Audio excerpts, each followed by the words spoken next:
एक कहावत है कि अगर हिम्मत और हौसला हो तो इंसान नामुमकिन को भी मुमकिन कर दिखाता है।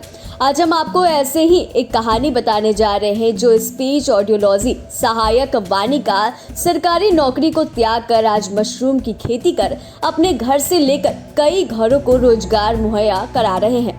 इनके इस पहल से लगभग 15 परिवारों का जीवन यापन होता है। दरअसल भागलपुर के गांव फतेहपुर के रहने वाले प्रीतम कुमार हैं, जो 11वीं पास कर 2010 में जवाहरलाल नेहरू चिकित्सा महाविद्यालय से स्पीच एंड हियरिंग की पढ़ाई की।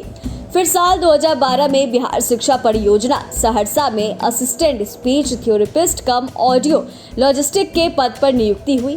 सरकारी कार्य और दबाव को लेकर 15 अगस्त 2016 को नौकरी से त्यागपत्र दे दिया। फिर क्या, एक माह बाद से ही शुरुआती दौर में छोटे से खुद के घर में मशरूम की खेती करने की शुरुआत की। देखिए सर, 4 से 5 लोग तो ऐसे हैं जो कि हमारे यहाँ पे वो रहते ही हैं। उनको काम है, हमेशा वो दिन रात का यहाँ पे उनका काम होता है। इनके अलावा बहुत सारे, जिस गांव के ये नज़दीक में है, ये टेकानी बस्ती पड़ता है, इसके बगल में यहाँ पर के जो लोग हैं उनको यहाँ पे कम से कम 25 से 30 लोग ऐसे हैं जिनको कि मैं महीने में 20 दिन कम से कम काम देता हूँ। आपको बता दें कि यह एक ऐसा फसल है जिसका पैदावार मुख्य रूप से ठंड वाले इलाकों में होता है, लेकिन आज भागलपुर के जगदीशपुर प्रखंड क्षेत्र में 365 दिनों तक 1 बीघा खेत में मशरूम की खेती कर अपने परिवार के साथ कई परिवारों का सहारा बन चुके हैं। पहले देश विदेश के लोग इस मिट्टी के कतरनी चूरा और चावल का ही स्वाद ले रहे थे, लेकिन आज के समय में मशरूम का भी स्वाद चख रहे हैं।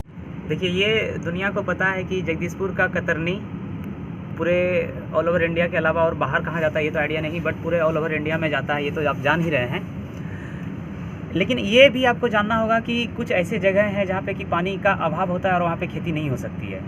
तो उसी में से मैं जगह ढूंढ रहा था कि मुझे मशरूम का काम करना है, क्योंकि मैं प्रॉपर तो रहने वाला भागलपुर सबौर से हूँ। तो वहाँ पे इस तरह का मुझे लैंड नहीं मिल रहा था जहाँ पे कि मैं काम कर सकूँ सही से। तो यहाँ पे क्योंकि मेरा कुछ ज़मीन है अपना, तो मैं इसी सिलसिले में यहाँ आकर के ढूंढ रहा था कि कहीं पे अच्छा सा ज़मीन मिल जाए जिसमें मैं मशरूम का काम कर सकूँ। तो ये जगह मुझे मिला जो कि रोड के किनारे में ही है, एसएच के नीचे में ही है। तो फिर मैं ज़मीन मालिक से बात किया और वो एग्री किए और फिर मैंने यहाँ पे अपना सेटअप लगाया। जाता है बोकारो धनबाद भी चला जाता है। बहुत सारे ऐसे लोग हैं जो कि वहाँ से भी मंगाते हैं, बट हमारे अपनी मशरूम की क्वालिटी है जो कि हम क्वालिटी के बल पे वहाँ से लोग यहाँ मंगाते हैं और हम यहाँ से बाहर भेज देते हैं। यहाँ कठिनाइयाँ आपको क्या क्या है? देखिए, मेन कठिनाई है सर, क्या ये जो क्षेत्र पड़ता है ये थोड़ा सा दक्षिणी क्षेत्र है। यहाँ पे थोड़ा सा लेबर तो अनट्रेंड है ही, वो तो परेशानी है ही। दूसरी परेशानी हो जाती है बिजली की।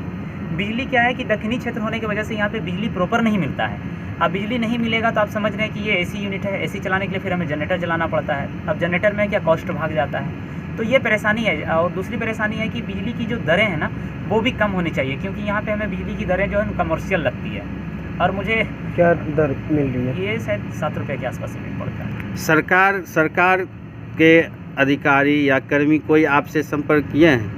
ऐसे तो वो लोग कभी अपने से संपर्क नहीं किए हैं। मुझे ही परेशानी होने की वजह से मैंने जितनी बार उनसे जा करके मिला, उनको अपना परेशानी बताया कि सर मुझे ऐसे यहाँ के मशरूम भागलपुर जिला के साथ कई अन्य शहरों कोलकाता सिलीगुड़ी तक के लोग स्वाद चख रहे हैं। हालांकि प्रीतम का कहना है कि अभी तक सरकार की ओर से किसी भी तरह की कोई भी मदद नहीं मिल रही है। इस खेती से ज्यादा समस्या बिजली की आपूर्ति और उसका कॉमर्शियल बिल के चलते बहुत बड़ी समस्या आती है। खैर, प्रीतम के इस कदम की हर तरफ चर्चा हो रही है।